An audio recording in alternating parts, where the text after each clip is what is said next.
Thank you. So in these situations, we turn to our political director, Adam Sexton, who joins us now with a look at what Monica was just talking about, turnout, how that could affect things in this race. Adam, what are you seeing? Well, Steve, the classic interaction between anyone in New Hampshire politics on a day like this is, hey, what are you hearing? What are you seeing out there? And it's funny because unless you have a truly sophisticated political operation tracking numbers across several different towns and cities and the ability to compare those numbers to locations for prior presidential campaigns, you don't have much of an idea of what's going on. We're all kind of flying blind right now, except for the total insiders.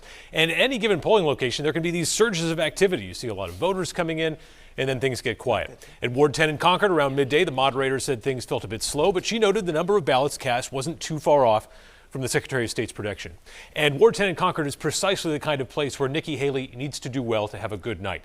She has to post big numbers in those places like Bedford and Hollis to be able to win or keep this close. On the flip side, Donald Trump wants to clean up in the southern tier of the state, Rockingham County. And a big part of Trump's support is blue-collar workers. That's a voting bloc that does tend to cast ballots later in the day. People who get off work, maybe grab some dinner, then head down to vote before the polls close. So even if turnout was looking great in spots where Haley is expected to do well, you could still see a big surge at the end of the day in places like Derry, where Trump could end up just stacking votes. When it comes to the New Hampshire primary, we said it before, we'll say it again.